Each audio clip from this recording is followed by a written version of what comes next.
The young black woman was hired only to cook for 6 children and their father, unaware she'd become their mother as she stepped down from the dusty stagecoach, clutching her employment letter while the mountain town's residents whispered harsh judgments. They saw nothing but a servant destined for exploitation, another desperate soul who'd scrub floors until her hands bled raw. But within the shadows of a neglected ranch, the grief-stricken widower struggled to raise his wild children alone, his heart sealed against any connection that might bring fresh pain. What neither the cook nor the broken father realized was that their fates would intertwine in ways that could either destroy what remained of his fractured family or forge something powerful enough to challenge an entire community's beliefs. Would she become the salvation they desperately needed, or would prejudice crush them all? Before we continue, comment where you are tuning in from. Perhaps we will publish a story there. The stagecoach wheels churned dust into the Montana air as Cassie Monroe stepped onto the wooden platform of Copper Ridge. Her worn carpet bag contained everything she owned. The employment letter crinkled in her sweating palm. Eyes followed her every movement. Women clutched their children closer. Men spat into the dirt and turned away. The general store owner crossed his arms and shook his head before she even approached. Cassie held her chin high. She had faced worse than stares. The Graves Ranch sat 3 miles outside town. Broken fence posts leaned at odd angles. Weeds choked the vegetable garden. A child's torn shirt flapped from a tree branch like a surrender flag. 6 children tumbled out of the house as she approached. They ranged from a toddler with mud-caked cheeks to a teenage girl whose hostile glare could cut glass. The girl stepped forward. "You the new cook? I am Cassie Monroe. Don't get comfortable. The last 3 didn't last a month." A boy around 14 hung back by the porch steps. His fingers were stained with something dark. Ink, maybe, or charcoal. Twin boys wrestled in the dirt while a little girl with tangled braids watched Cassie with desperate hope. "Where's your father?" "Fixing the north pasture fence. Again." Heavy boots stomped across the wooden porch. Joshua Graves emerged from the house like a thundercloud given human form. His beard had grown wild. His shirt carried stains from a dozen meals. Dark circles shadowed his eyes. He looked Cassie up and down with the same expression he might use to evaluate a horse. "You're smaller than I expected. I cook well enough. Kitchen's through there. Children eat at 6. I eat whenever. Don't burn anything." He turned to leave. "What about schooling?" Joshua stopped. "What about it? When do the children attend?" "They don't. No school here. No time for it either." The teenage girl smirked. The little one's face fell. The artistic boy's shoulders sagged. "But surely they need education. They need food and clean clothes. That's what you're here for." Joshua stomped away toward the barn. The children scattered like startled birds. Only the little girl remained. "What's your name, sweetheart?" "Sarah." "Like my mama who died." The child's words hit like a physical blow. Cassie knelt down. "That's a beautiful name. Are you going to leave too?" "Not if I can help it." The kitchen had seen better decades. Pots sat unwashed in murky water. Flour spilled across every surface. Mice droppings dotted the shelves. Cassie rolled up her sleeves. By evening she had scrubbed the room clean. Fresh bread cooled on the windowsill. Stew bubbled in the largest pot. She called the family to dinner. They ate like wolves. The twins grabbed food with dirty hands. Little Sarah tried to use manners but kept glancing at her siblings. The teenage girl ate in sullen silence. "This is good," the artistic boy said quietly. "Thank you. What's your name?" "Eli." "And you twins?" "Marcus," said one through a mouthful of bread. "Matthew," said the other. "I'm Lydia," the teenage girl said coldly. "Don't expect us to like you." The toddler banged his spoon against his bowl. Food covered his face and shirt. "That's Thomas," Sarah explained. "He's messy." Joshua appeared in the doorway. He filled his bowl and ate standing up. His eyes moved from child to child like he was counting inventory. "Bedtime," he announced. The children groaned but obeyed. Sarah lingered near Cassie. "Will you tell us a story?" "Sarah, Bed. Now. Joshua's voice brooked no argument. The little girl trudged upstairs. Her disappointment was tangible. Joshua finished eating and set his bowl in the wash basin. They're not your concern beyond cooking and cleaning. Understood? Understood. But Cassie watched him closely. The way his hands shook slightly when he looked at his children. The way he avoided eye contact with little Sarah. The way he flinched when anyone mentioned his wife. This man was drowning in grief. After Joshua disappeared to his room, Cassie explored the house quietly. She found a small library covered in dust, books on history, mathematics, literature. A woman's handwriting filled the margins of several volumes. In the children's rooms, she discovered more clues. Eli had hidden drawings under his mattress. Detailed sketches of birds and horses showed real talent. The twins had built elaborate stick forts in their shared space. Sarah had arranged her few dolls in a pretend schoolroom. These children were starving for more than food. The next morning brought new challenges. The town store owner refused to extend credit. Cash only, for your kind. Cassie counted her meager coins. She bought only essentials and walked the long road home. At the ranch, she found Eli trying to teach Thomas his letters using charcoal on a wooden plank. The little boy giggled at the shapes. Eli looked up guiltily when he saw her. Sorry, I was just... You were teaching. Eli nodded. That's wonderful. Pa says there's no point. Says we need to work, not read. Cassie studied the boy's makeshift lesson. His teaching method showed intuition beyond his years. What if you could do both? That evening, Cassie noticed something else. Joshua sat on the porch after dinner, staring at the mountains. His shoulders carried the weight of the world. She brought him coffee. Thank you. They sat in silence. The children's laughter drifted from inside the house. They're good children, Cassie said carefully. They're wild as mustangs, getting wilder every day. Maybe they just need direction. Joshua turned to look at her directly for the first time. Don't get ideas above your station. But something flickered in his eyes. Not anger, fear. Later that night, Cassie sat by candlelight reading one of the dusty books. The mathematics text challenged her, but she worked through each problem methodically. Education had always been her sanctuary. Footsteps creaked on the stairs. Joshua appeared in the kitchen doorway. He stared at her in shock. You can read. Cassie closed the book slowly. Yes. That's advanced mathematics. Yes. Joshua stepped closer. His assumption about her intelligence cracked like thin ice. Who are you really? Joshua's question hung in the air like smoke. Cassie set the mathematics book down carefully. Her hands remained steady despite her racing heart. I'm exactly who I said I was. Your cook. Cooks don't solve calculus problems for entertainment. Some do. Joshua pulled out a chair and sat across from her. The candlelight cast harsh shadows on his weathered face. Where did you learn that? Does it matter? It matters to me. Cassie studied his expression.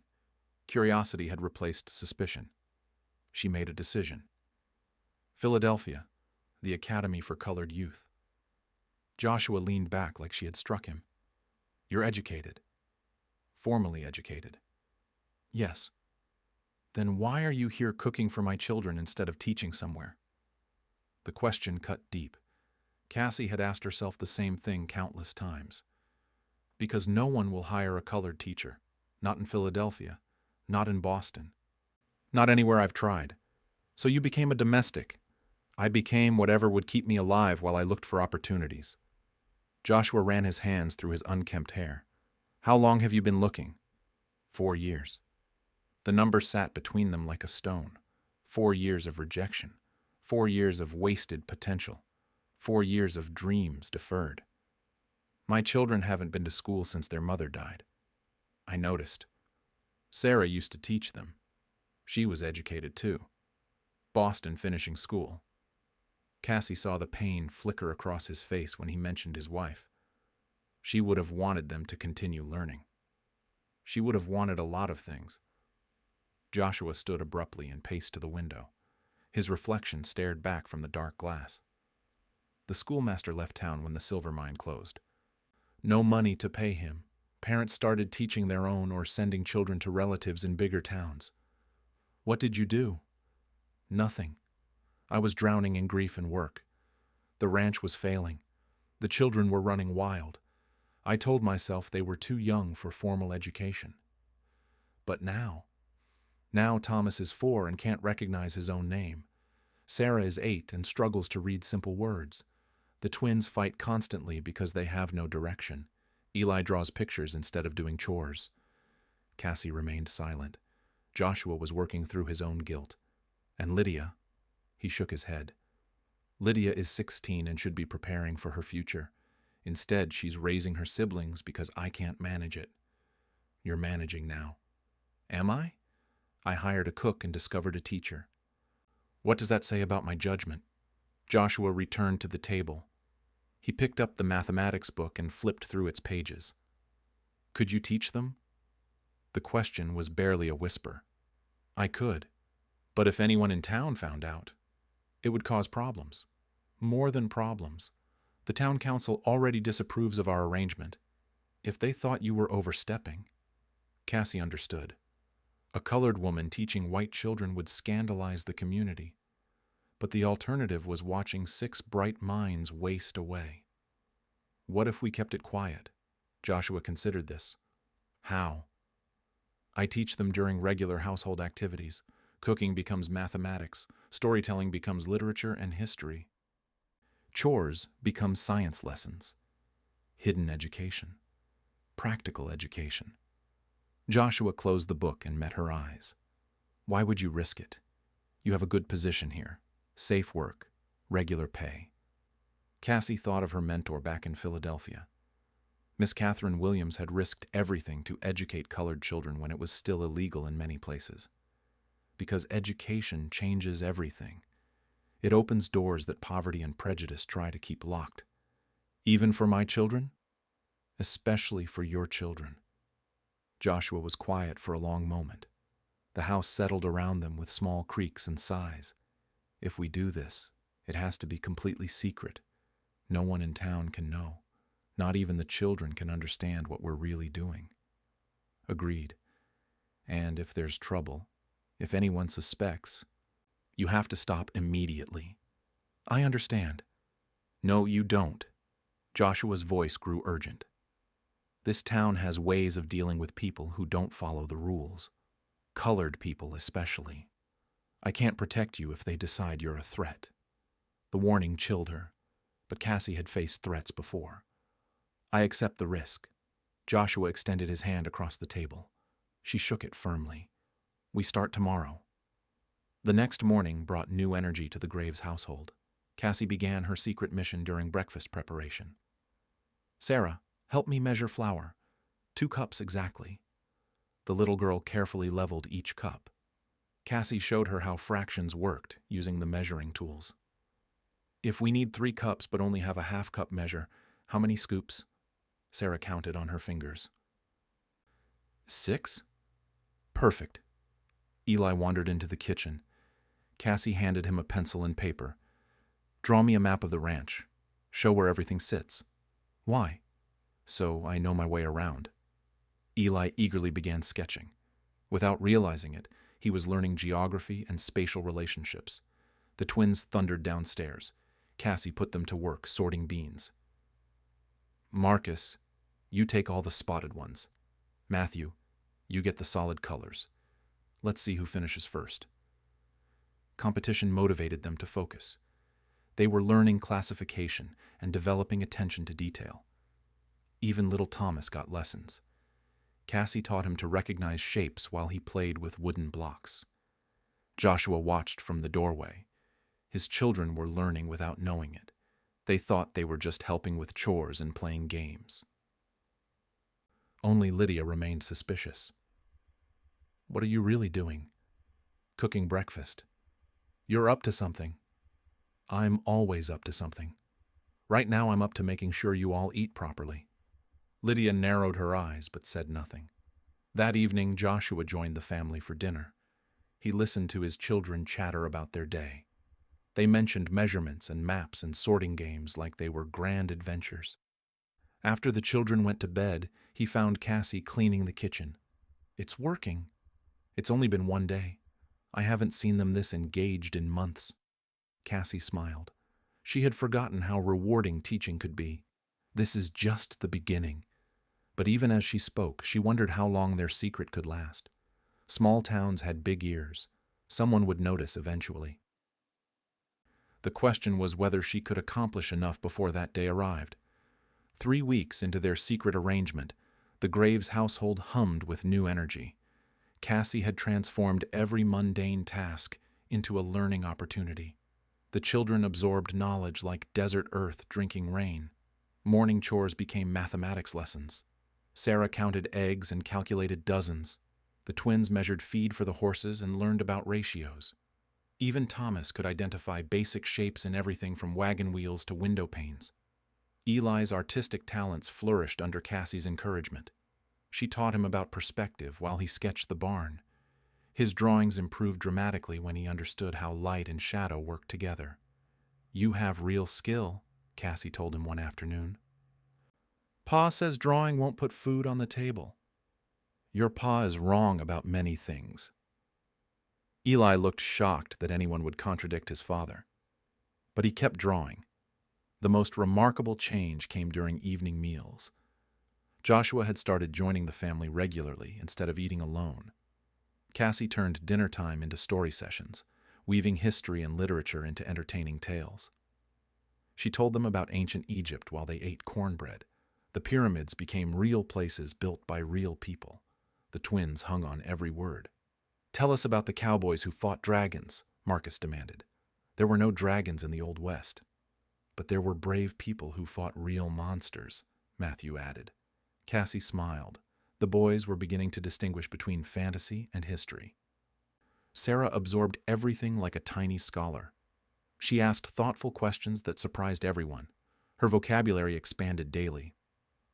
"Mama Cassie, why did the Romans build such long roads?"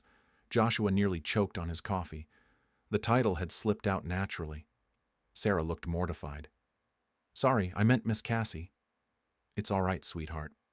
But the moment hung awkwardly. Even little Sarah understood the boundaries they couldn't cross publicly. Only Lydia remained resistant. She watched Cassie's teaching methods with suspicious eyes.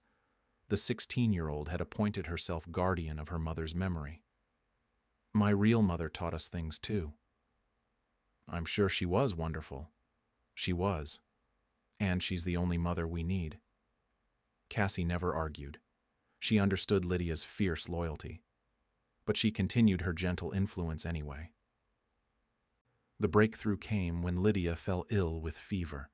Cassie sat beside her bed for 2 nights, cooling her forehead with damp cloths and humming soft melodies. When the fever broke, something had shifted between them.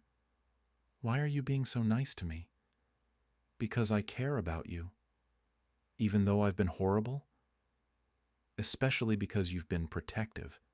Your siblings are lucky to have you." Lydia's walls began to crack. She started participating in the evening stories. She helped teach Thomas his letters. She even smiled occasionally. Joshua noticed every change. His children were becoming educated, well-behaved, and genuinely happy. The transformation amazed him. "How did you do it?" "Do what?" "Make them want to learn." "I made learning feel like play instead of punishment." They sat on the porch after another successful evening. The children's laughter drifted from inside the house. Sarah used to say the same thing. She believed education should bring joy. "Your wife sounds like she was a remarkable woman." "She was." Joshua's voice grew soft. "She would have liked you." The comment surprised them both. Joshua rarely spoke about his wife in present terms. "The children talk about her sometimes." "What do they say?" "That she smelled like roses, that she sang lullabies, that she made the best apple pie in Montana." "She did make excellent pie." "They're not trying to replace her memory. They just need maternal guidance now." Joshua nodded slowly. The truth was becoming impossible to ignore. but their secret paradise faced growing threats. Town gossip had intensified. People noticed the Graves children behaving better during trips to town. They asked uncomfortable questions. "Those kids seem mighty well-spoken lately," the postmaster observed. "Someone's been teaching them manners," the general store owner added suspiciously. Bartholomew Hutchins, the pompous town council member, made increasingly pointed comments about inappropriate arrangements and knowing one's place. The pressure reached a breaking point during a Saturday trip to town. All 6 children accompanied Cassie to buy supplies. Their good behavior and obvious intelligence drew unwanted attention. Sarah politely thanked the clerk. Eli calculated change in his head. The twins asked thoughtful questions about different products. Even Thomas said please and thank you. "Mighty impressive for ranch children," Hutchins observed loudly. "Someone's been providing quite an education." "The children are naturally bright," Cassie replied carefully. "Naturally bright children still need proper instruction. I wonder where they might be receiving such instruction." His meaning was clear. Cassie felt the weight of every stare in the crowded store. Lydia stepped forward with fierce determination. "Miss Cassie just makes us mind our manners. Nothing wrong with that." "Of course not, young lady. But there are proper ways to do things. Proper people for certain jobs." The insult hung in the air like a toxic cloud. Cassie maintained her dignity, but her hands trembled slightly. "We should go." The family walked home in tense silence. Even the youngest children sensed something had gone wrong. That evening, Lydia found Cassie packing her few belongings. "What are you doing?" "Preparing to leave. Mr. Hutchins made the situation clear." "You can't leave. We need you." "Your family needs peace more than they need me." Lydia ran to get her siblings. They crowded into Cassie's small room with desperate faces. "Don't go," Sarah pleaded. "We'll be good," the twins promised. "Really good," Thomas added solemnly. "You're already good. This isn't about your behavior." Eli spoke quietly from the doorway. "It's because you're teaching us, isn't it?" The perceptive boy had figured it out. Cassie nodded sadly. "Some people think I'm overstepping my bounds, but you're making us smarter." "That's the problem." Joshua appeared behind his children. He surveyed the scene with growing understanding. Everyone to bed. Now. The children reluctantly obeyed. Joshua remained. "You're really leaving? It's for the best." "According to who? Hutchins?" "According to reality. I'm causing trouble for your family." Joshua sat heavily on her small chair. "These past weeks have been the first time I've seen my children truly happy since their mother died. You want to throw that away because some small-minded fool feels threatened?" "I want to protect what you've built here." "What I built was falling apart. You saved it." The intensity in his voice surprised her. "Joshua." "No, you listen to me. Tomorrow I'm going to town. I'm going to make it clear that you're part of this family. Anyone who has a problem with that can take it up with me directly." "That's not wise." "Maybe not, but it's right." Joshua stood and moved toward the door. He paused without turning around. "Don't finish packing tonight. Give me a chance to fix this." After he left, Cassie sat among her scattered belongings. She had a choice to make. Trust in Joshua's protection or flee before the situation exploded. Outside her window, the Montana stars shone with cold indifference. They offered no guidance for the decision that would determine 6 children's futures and her own. Joshua rode into Copper Ridge before dawn. He tied his horse to the post outside the general store and waited. The town would wake soon. When it did, he would be ready. Cassie had unpacked her belongings after his promise, but doubt clouded her eyes. She had been disappointed too many times to trust easily. The children sensed the tension at breakfast. They ate quietly and watched their father with worried faces. "Everything's going to be fine," Joshua told them. "Promise?" Sarah asked. "Promise."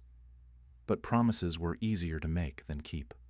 By mid-morning, word had spread through town like wildfire. Joshua Graves was making a stand. People gathered in curious clusters, whispering and speculating. Hutchins arrived at the store with 2 other council members. They approached Joshua with grim determination. "We need to talk." "I'm listening." "This situation at your ranch has gone too far. The woman you hired is overstepping her position." "How so?" "Don't play ignorant. Those children are being educated beyond their station.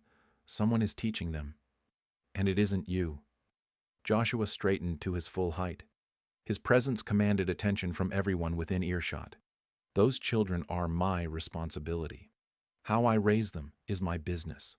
Not when it affects the community. We have standards here. Standards that say children shouldn't learn to read and write. Standards that say certain people should know their place." The racist implication hung in the air like smoke. Joshua felt his temper rising but kept his voice level.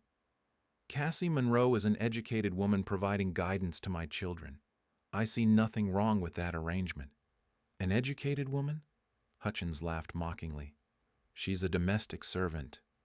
Nothing more. She's a trained teacher with credentials from Philadelphia." Shocked murmurs rippled through the gathering crowd. This revelation changed everything. "That's impossible." "Check for yourself. Her qualifications are impeccable." Hutchins looked rattled. He had expected to shame a simple domestic worker, not confront a certified educator. "Even if that's true, it doesn't matter.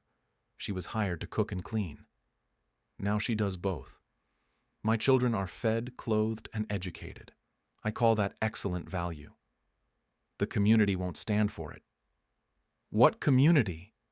Joshua's voice rose. "The same community that abandoned my family when Sarah died? The same neighbors who watched my children run wild without offering help? That community?"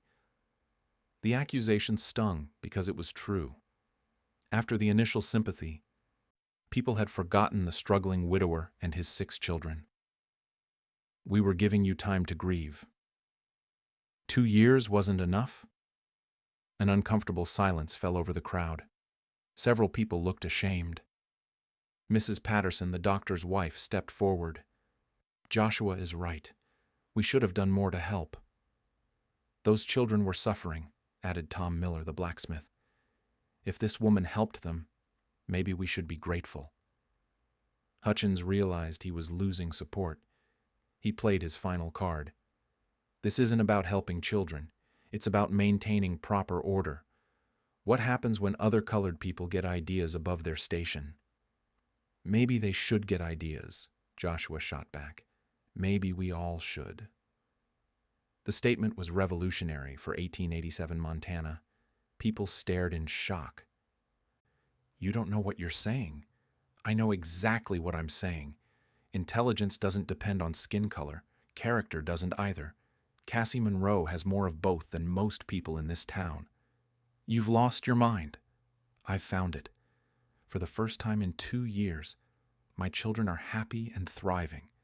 I won't let small-minded prejudice destroy that." Joshua mounted his horse and addressed the crowd one final time. "Anyone who has a problem with my family's arrangements can stay away from my ranch. The rest of you are welcome any time." He rode home through clouds of dust and whispered conversations. Back at the ranch, Cassie waited anxiously with the children. They had spent the morning doing nervous chores and pretending to study. When Joshua appeared, they rushed to meet him. "What happened?" Lydia asked.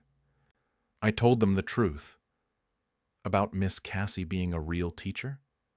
Sarah's eyes went wide. "About everything." Cassie searched his face for signs of defeat. Instead, she found determination. "How did they react?" "Some were angry. Some were surprised. A few were supportive. And Hutchins? Hutchins is a fool who just learned that education can't be contained by prejudice." That evening brought unexpected visitors. 3 families arrived at the ranch carrying covered dishes and apologetic expressions. Mrs. Patterson led the group. "We wanted to bring dinner and meet this remarkable teacher properly." The families had brought their children too. Young faces peered shyly at the Graves kids, who had become local celebrities. "My son could use help with his mathematics," Tom Miller admitted. "Would Miss Monroe consider tutoring?" "For payment, of course," added another father. Cassie was stunned. She had expected condemnation, not job offers. "I would be honored." The evening became an impromptu celebration. Children played together while adults discussed education and community responsibility. The Graves Ranch felt alive with possibility, but not everyone celebrated their victory. Hutchins retreated to his supporters, planning new strategies.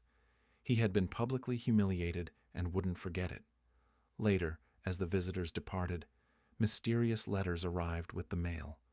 The return address read, Williams and Associates, Philadelphia Legal Services. Cassie's hands shook as she recognized the law firm. Only one person would have given them her current address. "What is it?" Joshua asked. "Letters from Philadelphia." "About my mentor. Good news?" "I don't know yet." She tucked the letters away unopened. Whatever they contained could wait. Tonight was for celebrating their hard-won victory. Joshua found her on the porch after the children went to bed. "You did something remarkable today," she told him. "We did something remarkable. Together. The town will talk. Let them talk. My children are learning. My family is whole again. That's worth any amount of gossip." Cassie smiled in the darkness. For the first time in years, she felt genuinely hopeful about the future. But the unopened letters in her room held secrets that would soon test that hope in ways she couldn't imagine. Change was coming to the Graves Ranch. Whether it brought blessing or heartbreak remained to be seen. The Philadelphia letters sat unopened on Cassie's dresser for 3 days. Each morning she touched the envelope. Each evening she left it alone. Some news changed everything. She sensed these letters carried that kind of weight. Joshua noticed her distraction during their new routine. Word had spread about their tutoring success. 5 families now brought their children to the ranch twice weekly. The Graves household had become an unofficial school. "You're worried about something." "Just tired from the extra teaching." "Don't lie to me. We're past that." Cassie glanced toward her room where the letters waited. "I received correspondence from Philadelphia about my former mentor. Bad news? Unknown news, which might be worse." That evening, Joshua found her staring at the sealed envelope. "Want me to read it first?" "No. But thank you." She opened the letter with trembling fingers. The legal language swam before her eyes. She read it twice before the meaning sank in. Miss Catherine Williams was dead. The woman who had educated Cassie, who had believed in her potential, who had sent her into the world with knowledge and hope, had died 3 months ago. But that wasn't the shocking part. Catherine had left Cassie everything: her house in Philadelphia, her savings account, her collection of books, most importantly, the deed to a building intended for a school. The inheritance was worth more than most people saw in a lifetime, enough to fulfill every dream Cassie had ever harbored. There was a condition. The money must be used to establish a school for disadvantaged children within 1 year. If Cassie failed to meet this requirement, the inheritance would go to another educational foundation. Joshua found her crying over the letter an hour later. "What happened?" She handed him the documents. He read them carefully, his expression growing more serious with each paragraph. "This is incredible. You could have your own school." "I could. But you don't sound happy." "How can I be happy? My mentor is dead, and her final gift forces me to choose between my dreams and this family." Joshua set the papers down gently. "Tell me about her." Catherine Williams was extraordinary. She taught when it was illegal. She educated children who had no other options. She believed knowledge could overcome any barrier. "She sounds like someone you admired." "She saved my life. Without her teaching, I would have remained trapped in poverty and ignorance." "Then you have to honor her wishes." The words cut deep because Cassie knew he was right. "But if I take the inheritance, I have to leave Montana. The school has to be established in Philadelphia within the year." "So establish it. What about your children? What about our life here?" Joshua was quiet for a long moment. "The children would understand. They know how important education is because you taught them." "They would understand, but they would be hurt." Yes, they would. The brutal honesty made everything worse. Little Sarah had started calling her Mama Cassie again. The twins had stopped their constant fighting. Eli was creating beautiful art. Even Lydia had begun planning to become a teacher herself. There has to be another way. Is there? Cassie reread the legal documents desperately. The language was precise and unforgiving. The school had to be in Philadelphia. It had to serve disadvantaged children. It had to open within 12 months. What if we all went to Philadelphia? I'm a rancher, not a city man. This land has been in my family for 2 generations. What if you sold the ranch? And did what in Philadelphia? I have no skills for city work. You could learn. At my age, with 6 children depending on me? The obstacles seemed insurmountable. Either Cassie abandoned her mentor's legacy, or she abandoned the family she had grown to love. How much time do I have to decide? According to this, you need to claim the inheritance within 60 days or forfeit it entirely. 8 weeks. Not nearly enough time to find a third option. The next morning brought unexpected visitors. A well-dressed lawyer arrived by hired carriage looking distinctly uncomfortable with rural Montana. Miss Monroe? I'm Henry Patterson from Williams & Associates. I've come to discuss the inheritance. They sat in the parlor while the children pretended not to eavesdrop from the kitchen. Miss Williams spoke of you often in her final months. She was very proud of your accomplishments. She was a remarkable woman. Indeed. She was also quite determined about her final wishes. The school must be exactly as specified. In Philadelphia only? I'm afraid so. She believed the greatest need existed in the city where she taught. What if I established a school here instead? Montana needs education too. The will is quite specific. Any deviation voids the inheritance entirely. Patterson opened his briefcase and withdrew additional documents. However, Miss Williams did anticipate that you might have formed attachments in your current situation. Hope flickered in Cassie's chest. What do you mean? She included provisions for relocating your current employer's family to Philadelphia if they chose to accompany you. Joshua looked up sharply. She would pay for our relocation, housing, travel expenses, and assistance finding employment. Yes, the offer was generous beyond belief, but it still required Joshua to abandon everything familiar. What kind of employment? Miss Williams owned several properties. Property management, perhaps. Or there's always demand for skilled workers in the city.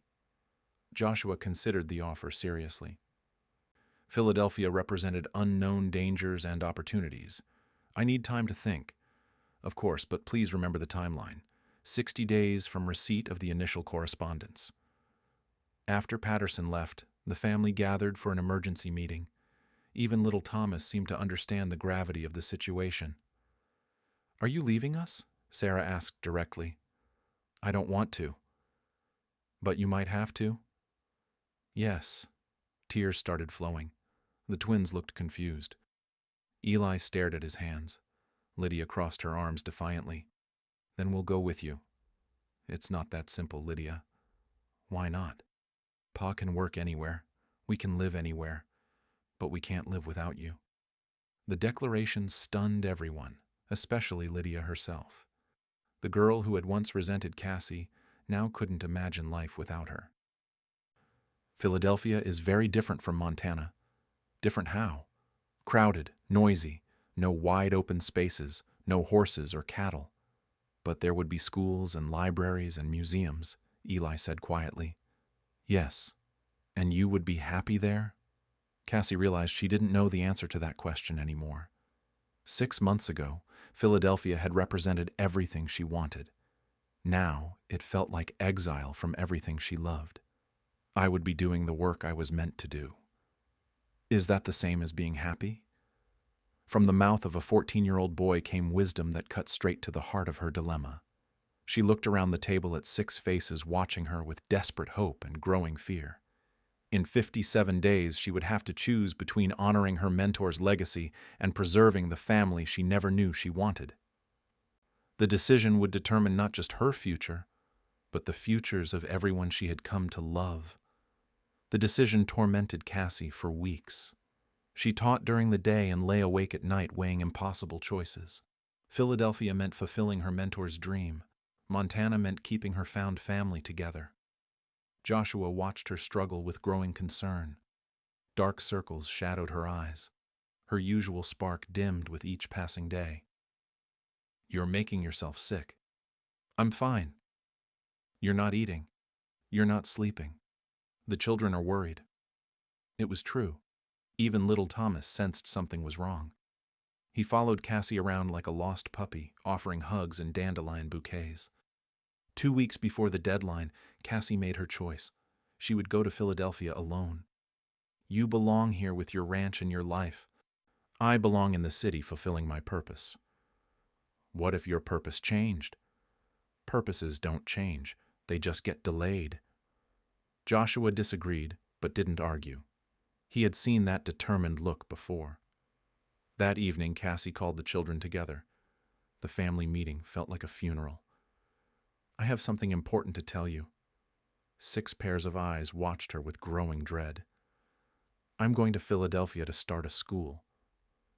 Sarah burst into tears immediately. The twins looked confused. Eli stared at the floor. Lydia's face hardened with familiar anger. "When?" Lydia demanded. "Next week." "For how long?" "Permanently." The word hit like a physical blow. Thomas climbed into Cassie's lap and refused to let go.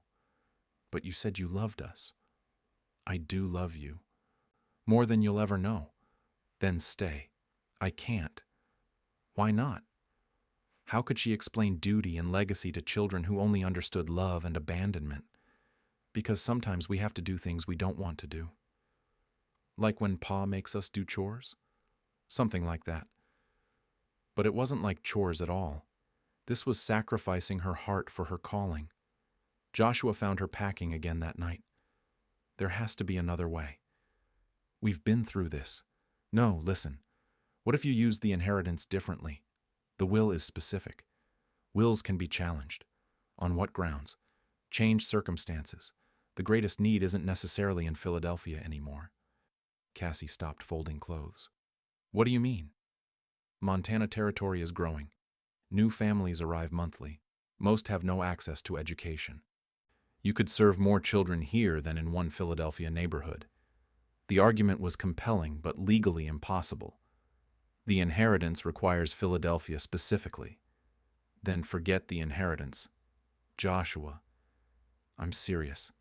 Stay here. Marry me. We'll build a school together using whatever resources we can gather." The proposal stunned her into silence. "You want to marry me?" "I've wanted to marry you for months. I was waiting for the right time." "This isn't the right time either." "When would be?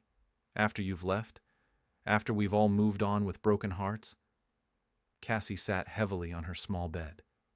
"A school without that inheritance money would take years to establish. We'd need land, materials, books, supplies. We'd find a way." "And community support?" "We're building that already." It was true. Their informal tutoring had grown into something resembling a real school. Parents paid what they could. Children traveled from neighboring ranches. But Catherine's legacy would live on through your work, regardless of location. The legal requirements are less important than the moral ones. Joshua sat beside her on the narrow bed. "Your mentor wanted you to educate disadvantaged children. Montana has plenty of those. She specifically wanted to help city children. She also wanted you to be happy. Would she choose her specific wishes over your happiness?" Cassie considered this. Catherine had always emphasized adapting to circumstances rather than rigidly following plans. "I don't know." "I think you do." That night, Cassie dreamed of Catherine Williams. Her mentor sat in the ranch kitchen, drinking coffee and watching the children study. "You found them," Catherine said in the dream. "Found who?" "The children who needed you most." "But your school, your dream." "Dreams evolve. The important thing is the mission, not the method. I'm supposed to honor your wishes. You're supposed to honor your calling." Geography doesn't matter. Love does. Cassie woke with sudden clarity. She found Joshua feeding horses in the pre-dawn darkness. I've made my decision. He stopped working and faced her fully. I'm staying in Montana. I'm forfeit the inheritance. Are you sure? No, but I'm sure that I love this family more than I love that money. Joshua's smile could have lit the entire territory. There's something else. What? Your proposal. My answer is yes. He swept her into his arms and spun her around the barn. The horses nickered their approval. Later that morning, they gathered the children for another family meeting. This time, the mood was celebratory. I'm not going to Philadelphia. Sarah launched herself into Cassie's arms. The twins cheered. Even Lydia smiled. But what about your school? Eli asked practically. We're building it here, together. A real school? The realest school Montana has ever seen. Joshua cleared his throat. There's more news. Cassie and I are getting married. The children erupted in excitement. Thomas declared himself the ring bearer. Sarah wanted to pick flowers. The twins started planning festivities. Only Lydia remained quiet. Are you all right with this? Cassie asked her privately. Are you going to try to replace our real mother? Never. I'm going to be something different, something additional. What's that? A woman who loves you by choice, not obligation. Lydia hugged her fiercely. I choose you too. 3 months later, the Monroe Graves School for All Children opened in a converted barn on the ranch property. 23 students attended the first day, ranging from 5 to 16 years old. Cassie taught reading and mathematics. Joshua taught practical skills in agriculture. Lydia assisted with the younger children. Even Eli contributed by teaching art classes. The inheritance money went to the Philadelphia Foundation, as specified. Cassie felt no regret. She had found something more valuable than money. On their first wedding anniversary, Joshua found Cassie grading papers by lamplight. Any regrets? Only one. What's that? I wish Catherine could see what we've built here. Maybe she can. Do you really believe that? I believe that love transcends geography, time, and even death. Your mentor's love lives on in every child you teach. Cassie looked around their home filled with laughter, learning, and life. She had been hired to cook for 6 children and their father. Instead, she had become their mother, their teacher, and the heart of their community. Some jobs, she realized, were really callings in disguise.